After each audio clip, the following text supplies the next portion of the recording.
Good morning, students. Today we are going to discuss about the Gauss theorem in differential form. पिछले articles में, पिछले lectures में हमने Gauss theorem of electrostatic integral form किया था और आज हम जो है वो Gauss theorem in differential form करेंगे. ये दोनों बहुत इंपॉर्टेंट आर्टिकल्स है, एक एग्जाम में आता ही आता 4 मार्क्स का. So to start this Gauss theorem in differential equation, as we know that आपने क्या वहां लिखना है सॉल्यूशंस में अकॉर्डिंग टू गॉस थ्योरम, या we know that the Gauss theorem close surface integral E dot ds is equal to Q upon epsilon naught when the charge is distributed over a volume V such that rho is the volume density of the charge, then the charge enclosed by the surface enclosing the volume V is given by Q is equal to volume integral rho into dV. Here rho is nothing but it is the volume density of the charge, Q is the charge. So I would like to put the value of Q in equation 1. Then we have closed surface integral E dot ds is equal to 1 upon epsilon naught volume integral rho into dB, right. अब मैंने क्या किया, epsilon not जो है वो cross multiplication पे उधर लेके गया, तो epsilon naught close surface integral E dot ds is equal to volume integral rho into dV. अब हमने गॉस डाइवर्जेंस थ्योरम पढ़ी है, उसका हमें पता था कि अगर आपको उस लेक्चर रिमाइंड किया आपने तो हमने गॉस डाइवर्जेंस थ्योरम में क्या पढ़ा था कि जो सरफेस इंटीग्रल्स होता है वो वॉल्यूम इंटीग्रल में कन्वर्ट करता है. और एक स्टोक्स थ्योरम पढ़ी थी हमने, वहां क्या था, लाइन इंटीग्रल को सरफेस वॉल्यूम में कन्वर्ट करते हैं हम लोग, राइट. तो ये सरफेस टू वॉल्यूम इंटीग्रल में कर ली और वो स्टोक्स जो है लाइन टू सरफेस में कन्वर्ट करती है. तो देखो ये हमारे पास सीधे इक्वेशन है, हमने सरफेस टू वॉल्यूम इंटीग्रल में कर लिया. इसको क्या होता है, ये close surface integral E dot ds is equal to volume integral divergence of that function. अब दैट फंक्शन कौन है, यहाँ पे E फंक्शन है, मेरा इलेक्ट्रिक फील्ड है, इनटू dB. तो मैंने उसकी जगह क्या रख दिया, volume integral del dot E dB is equal to volume integral rho into dB. अब जो चीज कैंसिल होती है उसको मैंने कैंसिल कर दिया. अब हमारे पास क्या आ गया, divergence of E is equal to rho upon epsilon आ गया. ठीक है, अगर हम लोग करते हैं, हम वी नो दैट जो डिस्प्लेसमेंट होता है it is epsilon into E होता है. तो then divergence of rho is equal to divergence of D is equal to rho. It means that the electric flux is directly proportional to the magnitude of the charge या charge density rho enclosed by the surface. Next है हमारे पास application of Gauss theorem या Gauss law. अब वो जो Gauss theorem है is used to determine the electric field due to symmetric charge distribution of different shapes. अब पहले हमारे पास क्या है, electric field due to spherical symmetric charge distribution. It means that the charge solid spheres की बात करता हूं मैं, at a point outside the charge solid spheres. Late us consider a solid sphere of radius r on which the charge q is uniformly distributed. Let take point P at a point outside the sphere whose distance is x from that point. Here is the point P. Here is a point P. Have distance from the center of sphere is x. Where is center of sphere? I have marked here. Suppose you are not shown properly, then the center of sphere is O. Here is the points and P is point here. Okay, the distance between the P and O, that is origin, is equal to x. Yeah, is x. Now draw an imaginary sphere of radius x with center O. This imaginary sphere is called Gaussian spheres. अब Gaussian sphere हमने पता कि Gaussian क्या होता है, any imaginary sphere enclosing a charge is known as Gaussian surface. हमने ये +1 में भी पढ़ा कि what are the Gaussian surface. Imaginary sphere enclosing a charge is called Gaussian surface. The electric field intensity at every point on the Gaussian surface is constant. This is the beauty of the Gaussian surface. Okay, now the electric field intensity E at every point on the Gaussian surface is constant, yeah, same, and is directly radially outwards in as shown in figure, where we have shown in the direction E. Now assume a small elements of area ds on the Gaussian surface at point P.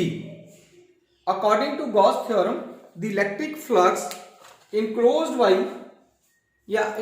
a small element is given by d phi is equal to E dot ds is equal to q upon epsilon naught। क्योंकि हमने बार बार Gauss theorem पढ़ी है, Gauss law पढ़ा है, तो then the total electric flux over the whole Gaussian surface is given by phi is equal to closed surface integral s E dot ds is equal to q upon epsilon naught। अब हम इस figure को अगर देखते हैं तो अब क्या फाइंड आउट करते हैं कि जो इलेक्ट्रिक फील्ड E है और जो ds है, स्मॉल एरिया जो आपने ds लिया हुआ है, स्मॉल एलिमेंट एरिया ds लिया, they both parallel to each other. देखो उसी डायरेक्शन में मेरा ds है, उसी डायरेक्शन में मेरी E है। अगर आप देख रहे हो हमने 2 एरोज लगाए हैं, 2 एरो लगाने का मतलब ही यही है कि एक ds के लिए शो किया मैंने और एक इलेक्ट्रिक फील्ड के लिए शो किया। अब हमें इसकी प्रॉपर्टीज पता कि व्हेन इलेक्ट्रिक फील्ड एंड कोई भी एरिया अगर वो पैरेलल टू ईच अदर रहते हैं तो उनके बीच का जो एंगल्स होता है वो 0 डिग्रीज होता है, राइट। दो surface integral S D E D S cos 0 is equal to किसके बराबर होगा? cos 0 कितना होता है? हमें पता है cos 0 1 के बराबर होता है, तो is equal to q upon epsilon naught surface integral E ds is equal to 4 pi x। अब देखो ये पिछला आर्टिकल है, एक हमें याद, अगर आपको याद है कि जो ds का क्लोज सरफेस होता है तो surface area of Gaussian surface कितना होता है? यानी स्फीयर है, 4 पाई r स्क्वायर है। r यहाँ क्या है मेरे पास? x लिया हुआ मैंने, तो 4 पाई x स्क्वायर है। अब मैं उसकी वैल्यू वहां पुट कर रहा हूं, E cross 4 pi x is equal to q upon epsilon naught, E is equal to 1/4 pi epsilon naught q upon x square. तो ये मेरे पास क्या हो गया? Expression for the intensity of electric field is same at that of the charge at a distance x। So we find that, yeah, we conclude that the charged solid sphere behave if whole charge on the solid sphere were concentrated at the center of the sphere। जो next point है, ये तो एक point था, अगर मान लो outside था ये, तो अगर मेरे पास ऑन दी सरफेस हो, ठीक है, जो मेरे पास at the point on the surface of the charge sphere, अगर ऑन द सरफेस ही है, चार्ज भी वही है मेरा, तो क्या होगा? The point of observation in this case is that r is equal to x। जो r है मेरा वो x के बराबर हो जाएगा, तो then E is equal to 1/4 pi epsilon naught q upon r square, क्योंकि वो ऑन दी सरफेस है, जहां पे r जो है उसका रेडियस जो है वो उसके बराबर हो जाएगा। किसका? इलेक्ट्रिक फील्ड इंटेंसिटी जो कैलकुलेट करते हैं फिर वो किसके बराबर होगी? 1/4 pi epsilon naught q upon r square के बराबर होगी। नेक्स्ट है at a point inside the charge sphere.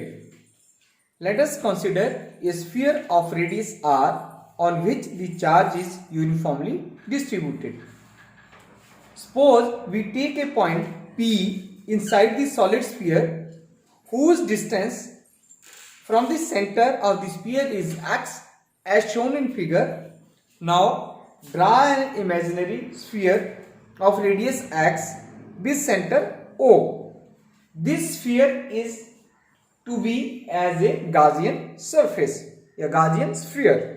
Let rho be the charge density of the sphere, then rho is equal to charge upon volume, q upon v is equal to q upon 4/3 pi r cube, क्योंकि volume लिख लिया हमने, तो q dash is equal to rho into volume of the Gaussian surface, right.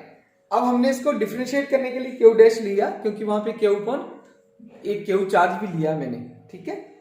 तो then q upon 4/3 pi r cube into 4 by 3 pi into x cube. अब जो चीज cancel out होती है कैंसिल कर दी।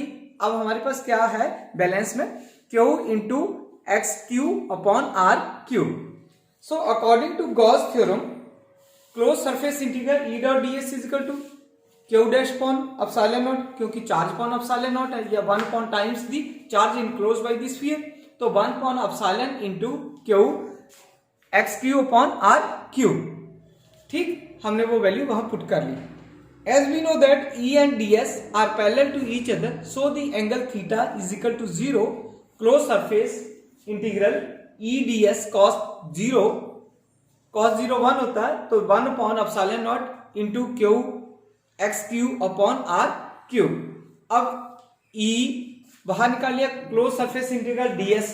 अब ds की वैल्यू हमें पता है 4 पाई आर स्क्वायर होती है। ठीक है, 4 पाई आर स्क्वायर हमने वैल्यू लिख ली। ठीक है, अब 4 पाई आर स्क्वायर होता है। अब आर क्या है यहाँ पे मेरे पास एक्स लिया हुआ हमने, तो देन 4 पाई एक्स स्क्वायर है, मैंने वो वैल्यू पुट कर दी। Then we have E is equal to 1/4 pi epsilon naught Q X upon are cube, क्योंकि एक एक्स स्क्वायर से एक्स स्क्वायर कट गया तो एक्स बच गया मेरे पास। या हम ऐसे भी लिख सकते हैं इसको E directly proportional to x, क्योंकि बाकी तो कांस्टेंट है sir. We observe that the electric field intensity inside the charge solid sphere is proportional to the distance of the point of observation, that is x. So at the center of the sphere, if we take x is equal to 0, then E is equal to 0 at the center of the solid sphere.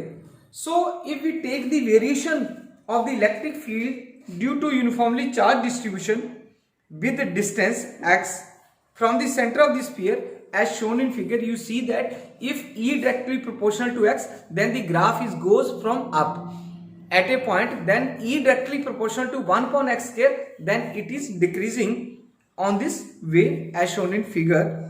Hope you enjoy this lecture. और बहुत सारे students क्या है, एक मुझे demand भी कर रहे हैं और बार बार मैसेज भी कर रहे हैं कि सर हमें जो पेपर्स है, जो हमारे फाइनल एग्जाम्स होंगे, उसकी मार्किंग स्कीम जो है वो बताई जाए। तो मैं नेक्स्ट वीडियो में आपको क्या करूंगा, वो कंप्लीट डिटेल्ड जो है वो मार्किंग स्कीम आपको बता दूंगा। Hope you enjoy this lecture. Once again thank you very much.